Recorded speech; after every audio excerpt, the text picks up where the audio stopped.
बनाकर रखा जाता है आमतौर पर, तो होता है, स्वाभाविक है।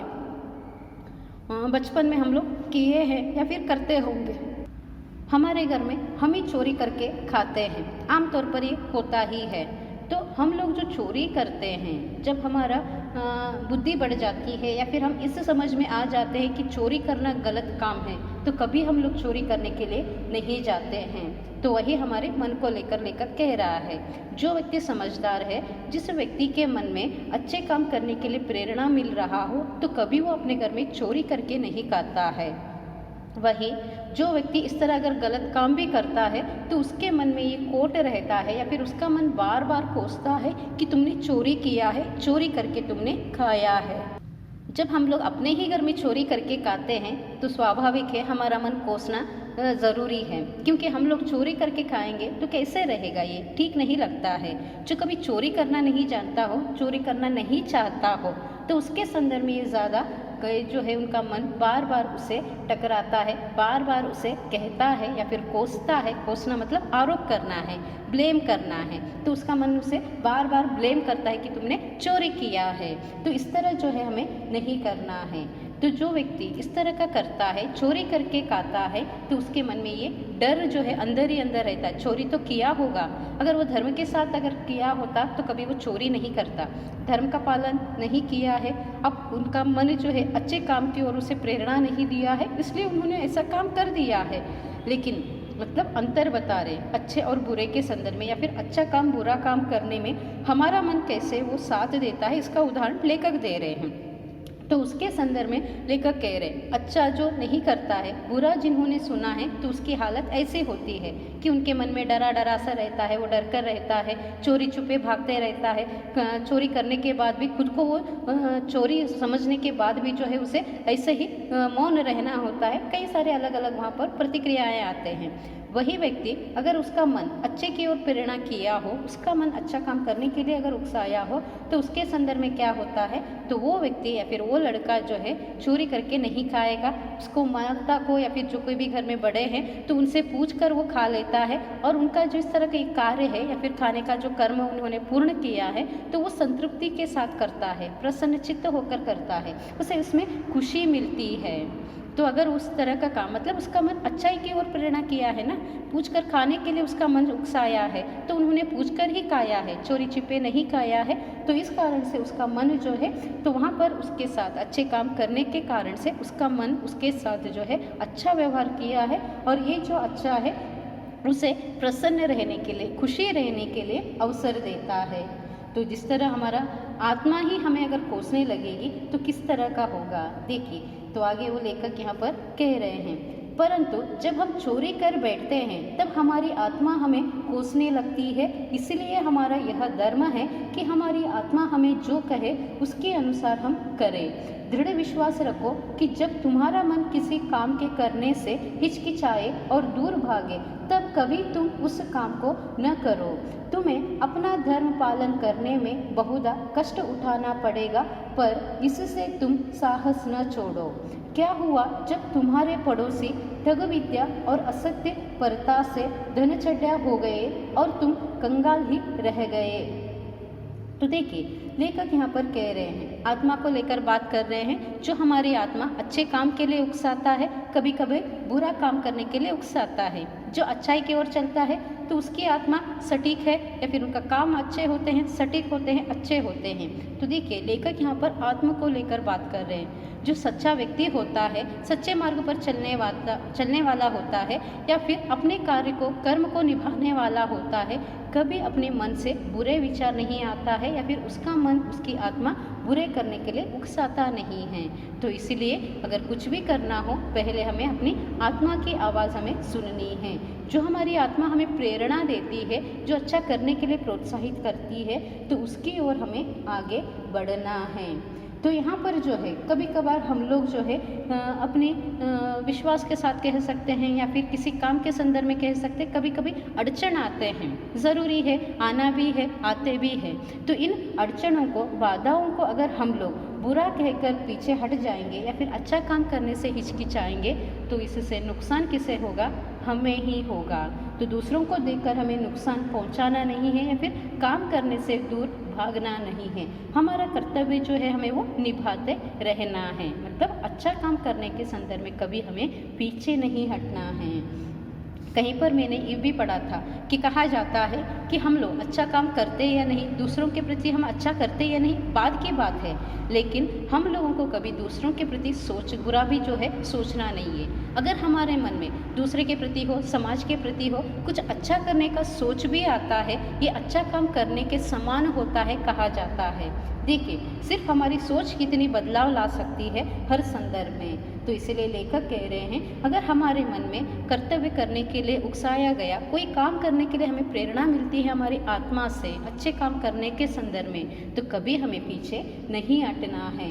तो आगे वो कहते हैं, तो कभी कभार जो है हमें ये भी होता है, क्योंकि कर्तव्य कर रहे, सटीक होकर हम लोग कर रहे, सत्य के मार्ग पर हम कर रहे, मतलब धर्म का पालन हम लोग कर रहे, तो बाधाएं आते हैं, तो बाधा या फिर कष्ट के संदर्भ में हम लोग पीछे हट जाएंगे, साहस छोड़ देंगे, कभी हम सफल नहीं होंगे, आगे नहीं बढ़ पाएंगे। तो कभी कभार क्या होता है ये भी हमें देखने के लिए मिलता है, क्योंकि हम सत्य के साथ जा रहे हैं, तो सत्य के साथ जाने के संदर्भ में कभी कभार हमें पीछे रहना होता है दूसरों के मुकाबले में।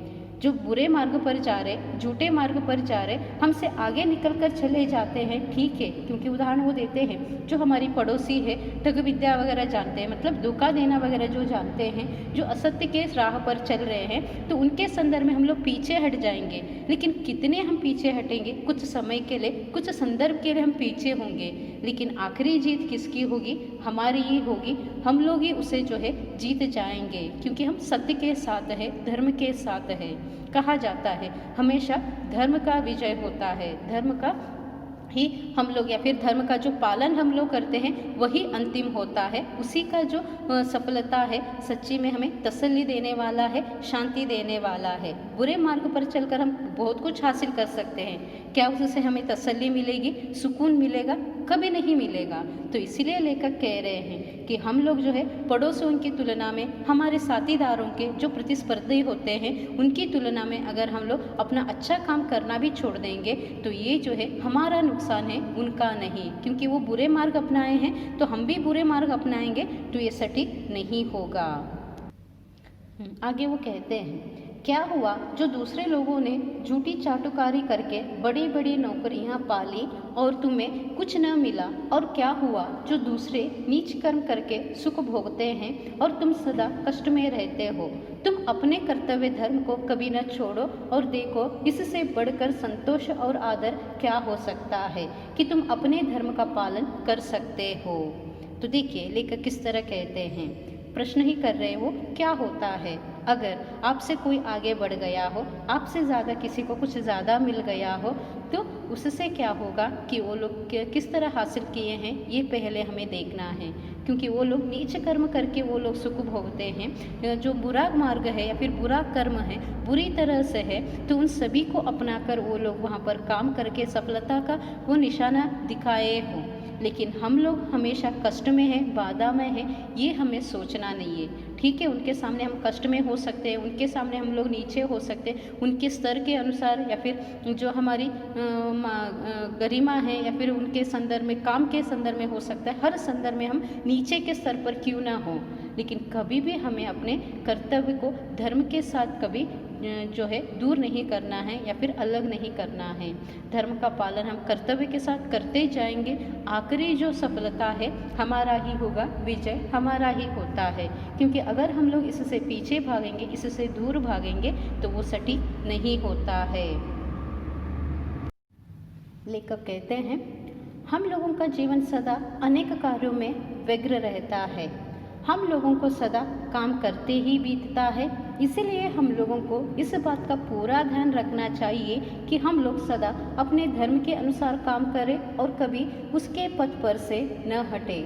चाहे उसके करने में हमारे प्राण भी चले जाए तो कोई चिंता नहीं। देखिए किस तरह लेखक यहाँ पर कह रहे हैं। तो लेखक कहते हैं कि हम लोग कोई काम कर रहे हैं तो उस काम से कभी हमें दूर नहीं हटना है या फिर भागना नहीं है, और या फिर हमारे पीठ पीछे उसे दूर करके हमें भागना नहीं है। तो हम लोग जो काम करना है या फिर करते रहेंगे तो उस काम को निभाना है, पूर्ण करना है, अपने पथ पर हमें आगे बढ़ते रहना है। तो उस काम करते संदर्भ में, क्योंकि हम लोग किस तरह का काम कर रहे हैं, अच्छा काम कर रहे हैं, बड़ा काम कर रहे हैं, सत्य के मार्ग पर चल रहे हैं, धर्म का पालन कर रहे हैं, तो ऐसे काम को अगर हम लोग दूर करेंगे, नकारेंगे, तो ये ठीक नहीं होता है। तो इसी कारण से लेखक यहाँ पर कह रहे हैं जो हम काम कर रहे हैं उससे या फिर उससे कभी हमें मुंह नहीं मोड़ना है। धर्म के साथ हमें कर्म करना है और ये जो काम होता है, ये जो कर्म करते हैं, यही हमें सुकून या फिर शांति देने वाला है। इस काम को करते संदर्भ में अगर प्राण भी जले जाए तो चिंता नहीं है। देखिए लेखक किस तरह कहते हैं, अगर आप लोग पिछली बार की जो पाठ है स्वामी विवेकानंद को लेकर, युवाओं को लेकर वो संदेश दिए, उस पाठ को अगर याद रखेंगे तो ये अंश वहाँ पर आता है। तो वहाँ पर जो है स्वामी विवेकानंद भी यही कहे थे कि स्वदेश भक्ति के संदर्भ में हो सकता है, स्वदेश भक्ति या फिर राष्ट्र भक्ति के संदर्भ में भी हो सकता है। तो उस संदर्भ में अगर हम दूसरों के प्रति अच्छा कर रहे हैं, अच्छा काम कर रहे हैं, समाज के लिए कुछ अच्छा कर रहे हैं, तो उस संदर्भ में अगर हमारा प्राण भी चला जाता है तो उसे लेकर हमें चिंता नहीं करनी है या फिर उसे लेकर हमें दूसरा सोचना नहीं है। ये बात जो है वो कहते हैं। तो यही बात लेकर कहना चाहते हैं, हम अच्छा कर रहे हैं तो पीछे क्यों हटना है। और अच्छा करते संदर्भ में अगर हमारा प्राण भी चला जाता है तो ये इतिहास बन जाता है। समाज में लोग हमें याद रखेंगे, समाज के लोग हमें पहचानेंगे और इससे जो सुकून मिलने वाला है हमें, इससे जो हमें शांति मिलने वाला है और कहीं हमें नहीं मिलेगा। तो ये भाव जो है लेखक यहाँ पर कहना चाहते हैं, क्योंकि हम लोग आस पड़ोस वालों को लेकर स्पर्धा रखेंगे, दूसरों को लेकर प्रेरणा लेकर हम लोग काम करेंगे, क्योंकि वो लोग कितने बड़े हो गए, उनके घर में क्या कुछ आ गया, हमारे घर में कुछ नहीं, हम भी काम करते, वो भी वही काम करते, तो हमसे ज़्यादा कैसे वो आगे निकल गए, हमसे ज़्यादा कैसे उन लोगों ने चीज़ें ले ली। कई सारे विचारों को लेकर हम व्यस्त रहते हैं, व्यग्र रहते हैं, मतलब चिंता में डूबे रहते हैं। तो इस तरह के हम लोग चिंता में डूबे नहीं रहना है। करने के लिए कई सारे काम पड़े हैं, हमें कई सारे काम हमें करना है। तो उस संदर्भ में हमें ये ध्यान में रखना है कि जो हम काम कर रहे हैं, जो कर्तव्य निभा रहे, सही है या नहीं, सत्य के साथ है या नहीं, धर्म के साथ है या नहीं, हमारे आत्मा के कहे अनुसार हम जा रहे या नहीं। इन चीज़ों को ध्यान में रखकर अगर हम काम करेंगे तो इससे बढ़कर कुछ हमें हासिल होने वाला नहीं है। ये जो सुकून है या फिर जो तसल्ली हमें मिलती है, जो शांति हमें मिलती है, वही जीवन के लिए महत्व होता है। तो उस संदर्भ में हम लोग पछताएंगे या फिर उस संदर्भ में हम लोग कोसेंगे, उस संदर्भ में हम लोग गुस्से में आ सकते हैं, क्योंकि हमारा काम जल्दी नहीं होता है, जल्दी समाप्त नहीं होता है, जल्दी अंत नहीं हो पाता है। सब कुछ कई सारी बाधाएं, कठिनाई आ जाते हैं, ठीक है, लेकिन अंतिम जीत किसकी होती है ये भी हमें ध्यान में रखना है। तो उनकी जीत जो बुरे मार्ग पर बुरे काम करेंगे, तो उनकी जीत जो है तात्कालिक है, तो उनके कुछ समय के लिए है, हमेशा के लिए नहीं है। तो इसी कारण से तो ये जो है मतलब ये जो हम काम कर रहे हैं, तो ये जो काम है या फिर सत्य के मार्ग पर जो काम कर रहे हैं, तो इसका जो सुकून मिलने वाला है वो शाश्वत है, हमेशा के लिए है। तो इसलिए लेखक कहते हैं तो उस काम करते संदर्भ में अगर हमारी प्राण भी चला जाए तो वो गलत नहीं है। आगे लेखक कहते हैं, धर्म पालन करने के मार्ग में सबसे अधिक बाधा चित्त की चंचलता, उद्देश्य की अस्थिरता और मन की निर्बलता पड़ती है। मनुष्य कर्तव्य के मार्ग में एक ओर तो आत्मा के भले और बुरे कामों का ज्ञान, दूसरी ओर आलस्य और स्वार्थपरता रहती है। तो देखिए लेखक यहाँ पर कहते हैं धर्म का पालन कर रहे हैं, तो धर्म का पालन करना इतना आसान है, हर किसी के लिए संभव है, हर संदर्भ में संभव है। तो अगर ये प्रश्न आ जाएंगे तो हमारे लिए उत्तर होता है नहीं ही आएगा, ना में ही आएगा, हाँ में कोई जवाब नहीं देता है, क्योंकि धर्म का पालन करना इतना आसान नहीं है। पीछे ही उन्होंने कहा है, लेकिन और एक बार ये दोहरा रहे हैं। देखिए ये जो हम धर्म का पालन करते हैं, तो इस मार्ग में सबसे अधिक बाधा के रूप में क्या आता है, खुद लेखक यहाँ पर बता रहे हैं। धर्म का पालन कर रहे हैं, इस मार्ग में बाधाएं आते हैं, कठिनाइयाँ आती है, लेकिन मुख्य तौर पर कौन कौन से है, हमारी चित्त की चंचलता। पहला वाला चित्त मतलब हमारा मन है, जो हमारी मन की चंचलता है, मन को हम चंचल ही कहते हैं। तो ये जो चंचलता है धर्म पालन करने के संदर्भ में ये बाधा के रूप में है। दूसरा है उद्देश्य की अस्थिरता। जीवन में कुछ हम लक्ष्य रखे हैं, उद्देश्य रखे हैं, कभी वो अगर स्थिर नहीं है, अस्थिर है, तो ये धर्म पालन के संदर्भ में भी ये जो है बाधा के रूप में है। तीसरा है मन की निर्बलता। ये हमारी मन की निर्बलता है। निर्बल होना मतलब एकदम से टूट जाना है। हमारा मन सबल नहीं होना है, शक्तिशाली नहीं होना है, इस संदर्भ में है। तो ये जो है हमारे लिए या फिर हमारे संदर्भ में जो है ये बाधा के रूप में, कठिनाई के रूप में आते हैं। तो एक एक को लेकर अगर हम देखेंगे तो देखिए लेखक का उद्देश्य क्या है। धर्म पालन करना, ठीक है, कर रहे हैं, निभा रहे हैं, सत्य के मार्ग पर ही हम जा रहे हैं। जब हम काम करने के लिए शुरू करेंगे, तत्पर हो जाएंगे, तो उस संदर्भ में बाधा के रूप में हमारी अगर चित्त की चंचलता आ जाएगी, चित्त की चंचलता, मन की चंचलता, अगर हमारा मन इधर उधर डावाडोल हो जाएगा तो क्या होगा। तो देखिए लेखक किस तरह कहते हैं, हमारा मन अगर डावाडोल हो जाएगा मतलब स्थिर नहीं रहेगा, तो ये जो है हमारे काम में बाधा के रूप में है, कर्म में बाधा के रूप में है। तो इसी कारण से जो है लेखक कहते हैं कि हम लोग काम करते संदर्भ में, कर्तव्य करते संदर्भ में कभी हमारे मन को डावाडोल नहीं करना है। अगर इस तरह करेंगे तो हम लोग जो है अपने उद्देश्य या फिर जो लक्ष्य रखते हैं कर्म के संदर्भ में वो पूरा नहीं कर पाएंगे।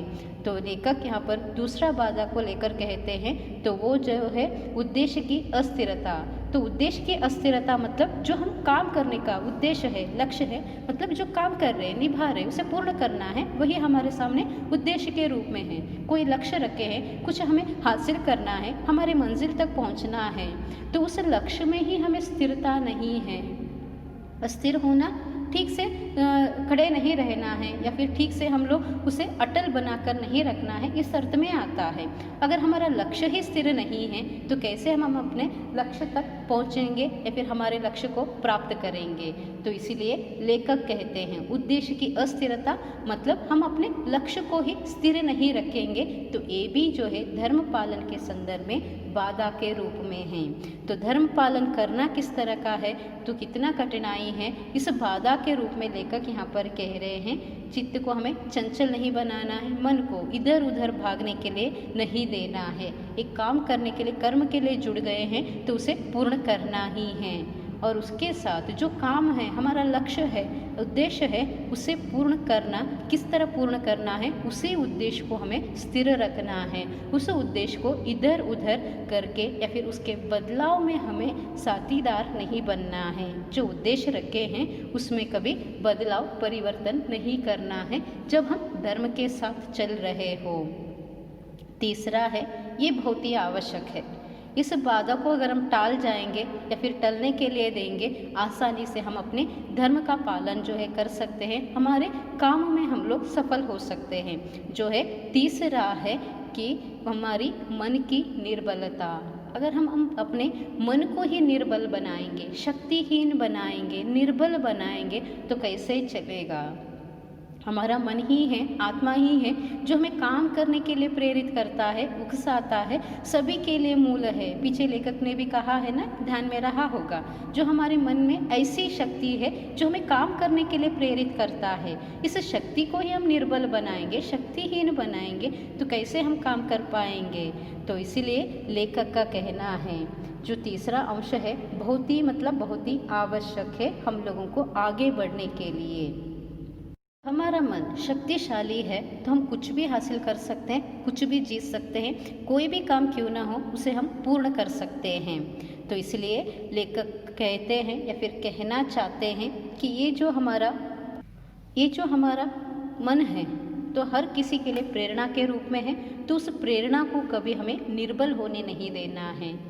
हमें जीवन में कुछ बढ़ना है, आगे बढ़ना है, कुछ हासिल करना है, तो यही प्रेरणा हमें सहायक होती है ना। यही प्रेरणा हमें आगे बढ़ने के लिए उकसाने वाला है। प्रेरणा ही नहीं है तो कैसे होगा। और हमारे लिए प्रेरणा क्या है, हमारा मन ही है। हमारा मन है इसीलिए तो हम लोग कुछ हासिल करने के लिए उतावले होते हैं। अगर मानव कुछ हासिल करने के लिए उतावला नहीं होगा, कोई उद्देश्य नहीं रखेगा, अपना कर्तव्य निभाने के लिए सक्रिय नहीं बनेगा तो कैसे होगा, उनकी जीवन की सार्थकता कैसे बनेगी। तो कुछ हासिल करेंगे, कुछ प्राप्ति करेंगे, जीवन में सार्थक बनेंगे, जीवन का लक्ष्य पूरा करेंगे, तभी तो हमारा मानव जीवन सार्थक बन सकता है, मूल्यवान बन सकता है, यादगार बन सकता है, दूसरों के याद में रह सकता है। तो लेखक जो कह रहे हैं इन 3 अंशों को आप लोग सिर्फ इस कर्म के संदर्भ में नहीं, हर कर्म के संदर्भ में ध्यान रखिए। धर्म पालन के संदर्भ में उन्होंने कहा होगा, लेकिन आप जीवन पूर्ण के लिए उसे ध्यान में रखिए। जो भी हम काम करते हैं ध्यान में रखिए। बार बार मैं दोहरा रही हूँ, ये जो पाठ है आप सिर्फ पाठ के उद्देश्य से मत पढ़िए या फिर परीक्षा की दृष्टि से मत पढ़िए, क्योंकि ये हमारे जीवन को बहुत जो है अलग अलग दिशा में लेकर जाने वाला है। इस पाठ को सही मायने में हम जानेंगे तो तभी जो है हम लोग जीवन में सफलता के मार्ग को जो है आधा पहुंचने के समान हैं। तो देखिए, ठीक है, तो बाधा के या फिर बाधा को लेकर लेखक कह रहे हैं, बाधा के संदर्भ में इन 3 अंशों को अगर हम लोग निभा पाएंगे, जो चित्त की चंचलता है पहला वाला, मतलब मन की जो चंचलता है, दूसरा उद्देश्य की जो अस्थिरता है, जो स्थिर नहीं है, जो ठीक से हम लोग ढंग से उस उद्देश्य को पूर्ण नहीं करने के लिए खड़े हैं, तो वो भी, और उसके साथ हमारे मन को ही हम शक्तिहीन बनाएंगे, निर्बल बनाएंगे, तो ये हमें बाधा के रूप में, अड़चन के रूप में हमें काम को पूर्ण करने के लिए नहीं देगा, धर्म का पालन करने के लिए नहीं देगा। तो आगे वो कहते हैं बस मनुष्य इन्हीं दोनों के बीच में पड़ा रहता है और अंत में यदि उसका मन पक्का हुआ तो वह आत्मा की आज्ञा मानकर अपने धर्म का पालन करता है। यदि उसका मन कुछ काल तक विविधा में पड़ा रहा तो स्वार्थपरता निश्चय उसे आ घेरेगी और उसका चरित्र घृणा के योग्य हो जाएगा। इसीलिए यह बहुत आवश्यक है कि हम आत्मा जिस बात के करने की प्रवृत्ति दे उसे बिना अपना स्वार्थ सोचे झटपट कर डालना चाहिए। तो देखिए, लेखक यहाँ पर कह रहे हैं, जो हम काम करते हैं या फिर जिस तरह का काम हम लोग निभा रहे हैं, अगर उस काम के संदर्भ में हम आत्मा का आज्ञा मानकर धर्म का पालन नहीं करेंगे तो हम लोग पछताएंगे। अगर धर्म का पालन करते संदर्भ में हमारी आत्मा की आवाज़ हम सुनेंगे, अंदर से जो हमारी आवाज़ आती है, जो हमारी आत्मा है, कभी हमें बुरा करने के लिए प्रेरित नहीं करता है, ध्यान में रखिए। इसीलिए लेखक बार बार आत्मा शब्द का प्रयोग कर रहे हैं। हमारे अंदर की जो आत्मा है कभी हमें बुरा करने के लिए प्रेरित नहीं करने वाला है। तो अगर हम लोग बुरा करेंगे या फिर हम लोग स्वार्थ बनकर काम करेंगे, मतलब आत्मा हमें समाज के लिए, समाज की भलाई के लिए, हमारी भलाई के लिए अच्छा काम करने के लिए प्रेरित करता है। हम अच्छा काम करने के बजाय बुरे मार्ग पर अपनाएंगे या फिर बुरे काम को करेंगे, बुरे जो भी है या फिर बुरे चीज़ जो भी है उसे अपनाकर अपना स्वार्थ देख लेंगे, तो तब क्या हो जाएगा, हम धर्म का पालन नहीं करेंगे, सत्य मार्ग को अपनाएंगे नहीं, और उसके साथ साथ हमारा चरित्र भी दूसरों को देखने लायक या फिर दूसरे हमें देखने लायक भी नहीं रहेगा। दूसरों को हमें अपना चरित्र दिखाना है ना, समाज में एक दूसरे का चरित्र यहाँ पर ज़रूरी है। एक दूसरे का स्वभाव जो देखेंगे, जानेंगे, तभी वो लोग हमारे साथ व्यवहार रखेंगे। अगर हमारा चरित्र ही अच्छा नहीं है, धर्म के साथ नहीं है, सत्य के साथ नहीं है, कौन हमारे साथ जो है व्यवहार रखेगा। लेखक इसीलिए कहते हैं, अगर हम स्वार्थ के साथ अगर हम काम करेंगे तो हम लोगों का ये जो स्वभाव है, हम लोगों का ये जो चरित्र है, घृणा का योग्य बनेगा। घृणा करना, तिरस्कार करना है। हर कोई हमें तिरस्कार करेगा, हर कोई हमें जो है पीछे दिखाने के लिए या फिर हमसे मुंह मोड़ने के लिए शुरू करेंगे। तो इस तरह का स्वभाव अगर हम देखेंगे समाज में, तो ये जो है हमें बुरा असर करने वाला है। दूसरों के नज़र में हमें अच्छा बनना है, या फिर दूसरों के लिए हो या फिर हमारे भलाई के लिए हो, समाज की भलाई के लिए हो, अगर हम कुछ कर रहे हैं तो उस संदर्भ में हमें निस्वार्थ होकर हमें काम करना है। और हमारी आत्मा जो हमें प्रेरणा देती है, जो प्रवृत्ति या फिर जिस काम करने में, कर्म करने में जो वो अपना साथ दे रहा है या फिर किस मार्ग को जाने के लिए वो उकसाता है, उससे कभी हमें पीछे नहीं हटना है। तो इसीलिए वो कहते हैं, जैसे ही मन में आत्मा आपके लिए कुछ करने के लिए प्रेरणा देता है, झटपट उसे कर डालना है, वो कहते हैं। तो देखिए आगे वो कहते हैं, ऐसा करते करते जब धर्म करने की बात पड़ जाएगी तब फिर किसी बात का भय न हो रहेगा। देखो, इस संसार में जितने बड़े बड़े हो गए हैं, जितने बड़े बड़े लोग हो गए हैं, जिन्होंने संसार का उपकार किया है और उसके लिए आदर और सत्कार पाया है, उन सभी ने अपने कर्तव्य को सबसे श्रेष्ठ माना है। क्योंकि जितने कर्म उन्होंने किए, उन सभी में अपने पर ध्यान देकर न्याय का बर्ताव किया। जिन जातियों में यह गुण पाया जाता है वे ही संसार में उन्नति करती है और संसार में उनका नाम आदर के साथ लिया जाता है। तो देखिए लेखक कितनी बड़ी बात यहाँ पर कहते हैं। तो वो कहते हैं जितने भी बड़े बड़े लोग हम लोग यहाँ पर देखते हैं संसार में, तो वो लोग जो है तो कभी जो है वो अपने कर्तव्य से मुंह नहीं मोड़े हैं और अपने कर्तव्य को, काम को ही श्रेष्ठ माने हैं। और किस तरह का कर्तव्य है? धर्म के साथ है, मतलब धर्म का पालन करके काम किए हैं, और सत्य के साथ है, और साथ ही में समाज की भलाई वो चाहते हैं। तो समाज की भलाई के साथ उन्होंने जो काम किए हैं, शायद इसी कारण से पूर्ण समाज जो है यहाँ पर उसे याद करता है। तो जिस प्रकार उसे याद किया जा रहा है, जो भी बड़े बड़े लोग हैं या फिर समाज में जिन लोगों को हम आदर के साथ, सत्कार के साथ जिनका नाम ले रहे हैं, तो उनके संदर्भ में वो कहते हैं तो वो लोग ऐसा काम किए, ऐसे कर्म किए हैं। तो कई सारे लोग हैं जो कोई भी बड़े बड़े जिन्हें हम मानते हैं, समाज के लिए हो, धर्म के संदर्भ में हो, इतिहास के पन्नों को ही पलटिए आप लोग, कितने महान लोगों का जो है नाम यहाँ पर हमें मिलता है। तो देखिए वो लोग कभी स्वार्थी होकर काम नहीं किए, स्वार्थ के लिए काम नहीं किए हैं, अपनी भलाई के लिए काम नहीं किए हैं, बल्कि समाज के लिए, राष्ट्र के लिए, देश के लिए उन्होंने काम किया है। इसी कारण से निस्वार्थ भावना को देखते हैं, इसीलिए जो है वो श्रेष्ठ बन गए हैं। तो लेखक इसी कारण से कह रहे हैं जो हम काम करते हैं हमेशा हमें अपने धर्म का पालन करके सत्य के मार्ग पर जाकर, और उसके साथ साथ क्या है, हम लोगों को कभी अपनी आत्मा के विरुद्ध नहीं जाना है और स्वार्थी बनकर हमें काम नहीं करना है, निस्वार्थ बनकर हमें काम करना है। जब इन गुणों को अपनाकर हम लोग काम करेंगे, यहाँ पर जाति की बात नहीं है, धर्म की बात नहीं है, कुछ नहीं है, हम निस्वार्थ होकर काम कर रहे हैं। तो इसी कारण से निस्वार्थी हम जब बनेंगे, निस्वार्थ हो जाएंगे, तो हमारा भी काम जो है दूसरों के लिए होगा, दूसरों की भलाई के लिए होगा। और ये जो हमारा कर्म होता है हर किसी की दृष्टि में या फिर नज़रों में जो है माननीय होगा और मान्यता पाने वाला है। और इसी प्रकार हम लोगों को भी जो है बड़े बन जाएंगे, तो ये भी जो है हमारा कर्म हो या फिर हम हो तो याद में रह सकते हैं। तो लेखक इसी कारण से यहाँ पर जो है विवरण दे रहे हैं, तो किस तरह हमें धर्म का पालन करना है और किस तरह सत्य के मार्ग पर हमें चलना है। देखिए आगे वो एक उदाहरण देते हैं। देखिए बहुत ही अच्छा उदाहरण है।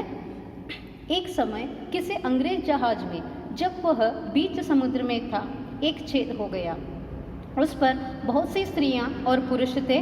उसके बचाने का पूरा उद्योग किया गया, पर जब कोई उपाय सफल न हुआ तब जितनी स्त्रियां उस पर थी सब नावों पर चढ़ाकर विदा कर दी गई, और जितने मनुष्य उस पोत पर बच गए थे उन्होंने उसकी छत पर इकट्ठे होकर ईश्वर को धन्यवाद दिया कि वे अब तक अपना कर्तव्य पालन कर सके और स्त्रियों की प्राण रक्षा में सहायक हो सके।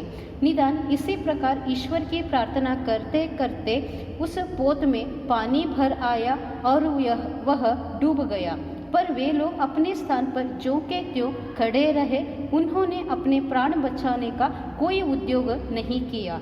इसका कारण यह था कि यदि वे अपने प्राण बचाने का उद्योग करते तो स्त्रियां और बच्चे न बच सकते। तो देखिए लेखक यहाँ पर इसको लेकर कह रहे हैं कि किस तरह वो धर्म का पालन करते हुए हमें अपने कर्तव्य को निभाना है। जरिए जो है लेखक कहना चाहते हैं धर्म का पालन भी करना है और हमारा कर्तव्य भी निभाना है। एक अंग्रेजी जहाज का वो उदाहरण दे रहे हैं। तो कोई एक समय को लेकर वो कह रहे जहाज जहाँ पर समुद्र में तैरने वाला है, जानते हैं आप लोग, बड़ा सा होता है। टाइटैनिक को भी आप याद कर सकते हैं, जो सुने हैं, देखे हैं, और किस तरह का था। और ये भी कहा जाता है, ये जो उदाहरण है उसी से संबंधित भी है, ये भी कहा जाता है। चाहे आप टाइटैनिक का ही उदाहरण मानिए या फिर दूसरा ही समझिए, कल्पना कर सकते हैं अगर आप टाइटैनिक देखते हैं तो कितना बड़ा जहाज था वो, और जितने लोग वहाँ पर थे, मतलब जहाज़ में कितने सारे यात्री जो है सफ़र कर रहे थे, और उस सफ़र के यात्रियों में बड़े भी थे, वृद्ध भी थे, स्त्री थे, पुरुष थे, बच्चे भी थे, कई सारे लोग थे। तो वो लोग देखिए किस तरह की घटना वहाँ पर हो जाती है। तो कई सारे अलग अलग अवस्था के सभी तरह के मानव थे, मनुष्य थे। तो एक बार जो जहाज़ जा रहा था तो बीच राह पर क्या हो जाता है, उसमें छेद हो जाता है। जानते हैं आप लोग, पानी में तैरते हुए जहाज में हो, अगर छेद हो जाता है तो क्या होती है हालत। तो बड़ा सा ये जहाज है, बड़ा जहाज है, इतने सारे यात्रियों को लेकर जा रहा है और उसमें छेद होकर पानी भरने लगा तो क्या होगा उसकी अवस्था। और ये भी कहाँ पर है, ये बीच समुंदर में है, न इधर न उधर, एकदम से हम लोग किनारा भी नहीं लग सकते हैं, इस अवस्था में है। तो यहाँ पर जहाज जो है जिस तरह बीच राह पर खड़ा था तो वो जो है वहाँ पर छेद होने के कारण बढ़ने लगा, पानी का बहाव ज़्यादा होता गया। जो जहाज में यात्री थे, जो पुरुष थे, वो लोग जो है सोचते हैं, उन लोगों के मन में सोच आती है कि वो लोग क्या करें। तो वो लोग जो है पहले ये सोचते हैं कि सभी जो है, मतलब सभी जो पुरुष थे वो सभी जो है मतलब जो भी यात्री अलग यात्री थे तो उनकी रक्षा में पहले जो है बच्चों का, स्त्रियों का, वृद्धों का जो है वो ख्याल रखते हैं।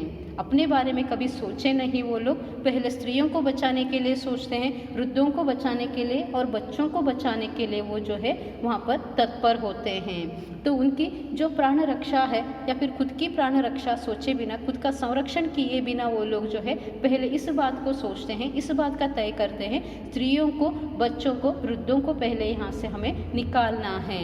तो देखिए, तो मतलब जहाज डूब गया तो वहाँ पर खबर मिल गई तो उसकी सहायक के लिए छोटे छोटे नाव वगैरह आ गए, अलग बात है। बाद में जो नाव वगैरह आने तक तो समय लग जाता है, तो तब तक जो है ये लोग ये वहाँ पर तय करते हैं कि पहले इन लोगों को बचाना है। जैसे ही उन लोगों को उनकी खबर मिली तो वो सभी जो है वहाँ पर उनको मतलब उस दूसरे छोटे से नाव में संरक्षा के रूप में जो है स्त्रियों को, बच्चों को बचा लेते हैं। और इससे क्या हो गया कि वो लोग जो है मतलब बच्चे जो है या फिर स्त्रियाँ जो है बच जाते हैं, उनको संरक्षण मिल जाता है। तो देखिए आगे भी है, देखेंगे आगे। देखिए, इसीलिए उस पोत के लोगों ने अपना धर्म यही समझा कि अपने प्राण देकर स्त्रियों और बच्चों के प्राण बचाने चाहिए। तो देखिए, तो यहाँ पर लेखक कहते हैं कि यहाँ पर लोगों ने, मतलब उसमें जो पुरुष थे, अपना धर्म यही समझा। वो लोग अपना कर्तव्य निभा रहे, धर्म के साथ कर्तव्य निभा रहे, सत्य के साथ कर्तव्य निभा रहे। तो इसीलिए उनके मन में पहला ये ख्याल आया कि वो लोग जो है अपना प्राण देकर ही सही स्त्रियों को, बच्चों को प्राण उनका जो है वरदान के रूप में देंगे।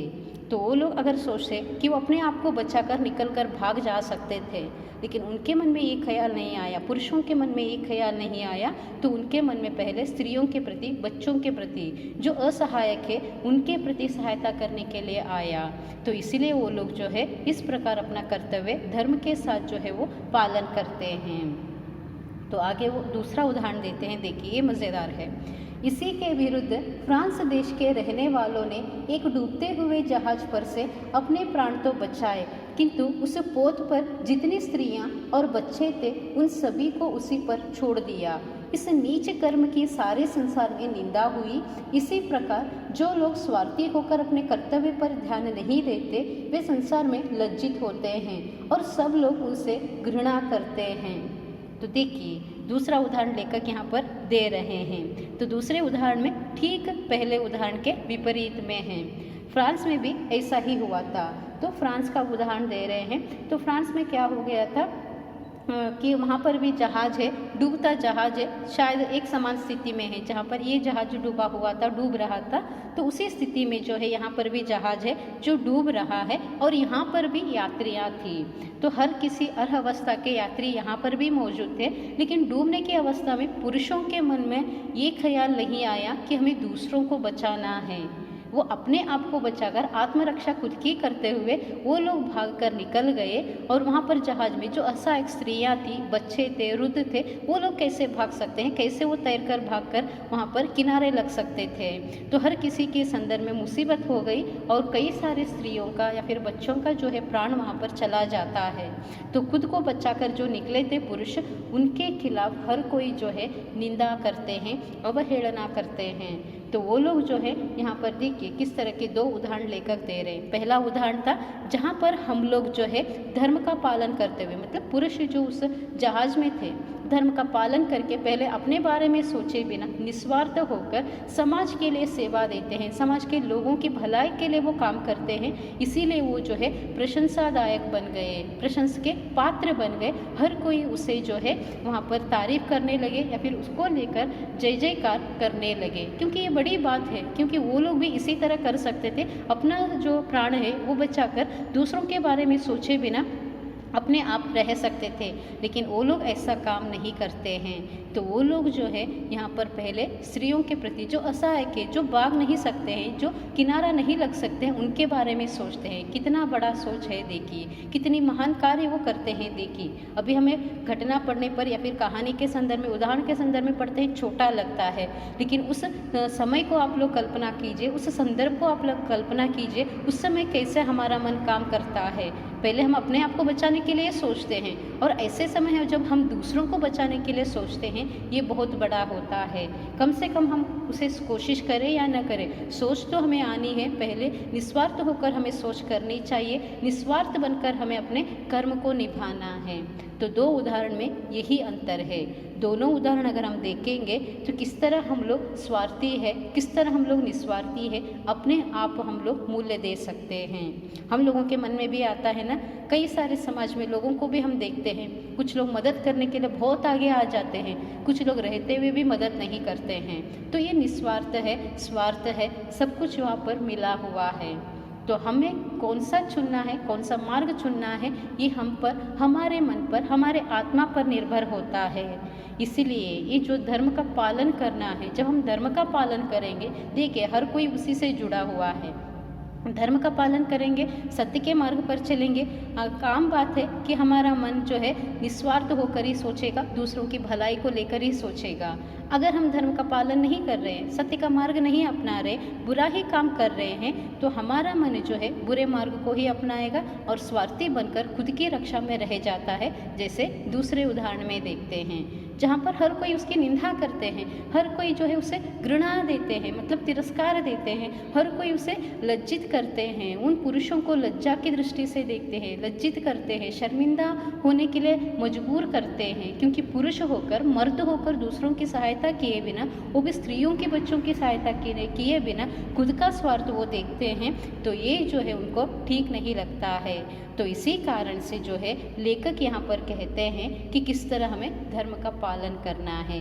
इन दो उदाहरणों से आप समझ सकते हैं आसानी से कि धर्म का पालन करते हुए सत्य मार्ग को हमें अपनाकर निस्वार्थ होकर हमें काम कैसे करना है। और इस तरह निस्वार्थ होकर जो काम करता है वही समाज में बड़ा नाम कमा सकता है। बड़ा नाम मतलब हम हर किसी के याद में रह सकते हैं, नहीं है तो रहने के लिए नहीं होगा। तो ये भाव जो है लेखक यहाँ पर व्यक्त कर रहे हैं। इन दो उदाहरण अगर आप ठीक से समझ लेते हैं तो ये जो है आपके जीवन में भी आगे बढ़ने के लिए प्रेरणा देती रहेगी।